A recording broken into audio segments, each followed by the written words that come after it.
Sir, ছোটবেলায় তোমাদের কখনো মনে হয়েছে প্রফেসর শঙ্কুর ল্যাবরেটরি থেকে যদি ঘুরে আসা যায় তাহলে কেমন হয়? চলো, আজ আমি তোমাদের এরকমই একটা জায়গায় নিয়ে যাব।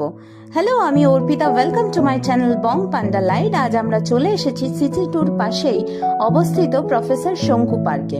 সবচেয়ে মজার খবর, এন্ট্রি এখানে একদম ফ্রি। এই সময় সবকিছুর যখন দাম বাড়ছে, তখন এমন একটা সুন্দর জায়গা বিনামূল্যে ঘোরা সত্যি বেশ ভালো লাগলো। ঢুকতেই মনে হবে, আরে এ তো যেন সত্যজিৎ রায়ের কল্পনার জগৎ। ভেতরে ঢুকেই চোখে পড়ল মাটির তৈরি ল্যাবরেটরি আর নানা রকম বৈজ্ঞানিক যন্ত্রপাতির প্রতিরূপ। কয়েক সেকেন্ডের জন্য সত্যি মনে হচ্ছিল প্রফেসর শঙ্কু হয়তো একটু আগেই কোনো আবিষ্কার করে বাইরে বেরিয়েছেন। একটু সামনেই দেখা মিলল প্রফেসর শঙ্কুর মূর্তি। মনে হচ্ছিল উনি যেন চুপ করে দাঁড়িয়ে দেখছেন কে কতটা বিজ্ঞান প্রেমী। এরপর চোখে পড়ল ছোট্ট একটা পার্ক। হাঁটতে হাঁটতে চোখে পড়লো একটা ক্যাফেটেরিয়া। যদিও আমরা যেদিন গেছিলাম সেদিন ক্যাফেটেরিয়াটা বন্ধ ছিল, তবে ভালো বিষয় হলো পরিষ্কার পরিচ্ছন্ন ওয়াশরুমের ব্যবস্থাও রয়েছে, যা পরিবার নিয়ে এলে বেশ সুবিধাজনক। এরপর পৌঁছে গেলাম আমরা প্রিমিটিভ জঙ্গল এরিয়ায়। চারিপাশের পরিবেশটা এমন ভাবে সাজানো যে মনে হবে সময়ের চাকা ঘুরে অনেক বছর পিছিয়ে চলে এসেছি।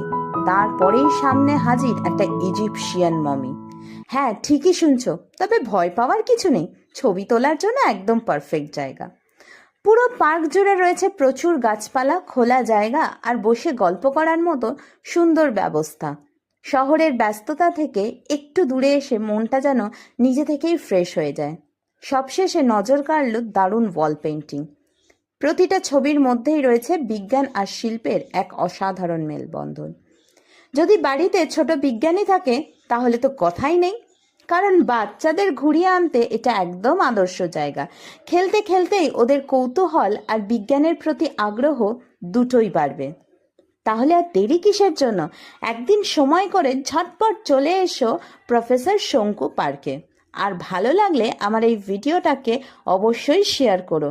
আর এরকম আরও নতুন নতুন জায়গার খোঁজ পেতে বং পান্ডা লাইট চ্যানেলকে সাবস্ক্রাইব করতে একদম ভুলো না। দেখা হবে তোমাদের সাথে পরের কোনো ভিডিওতে।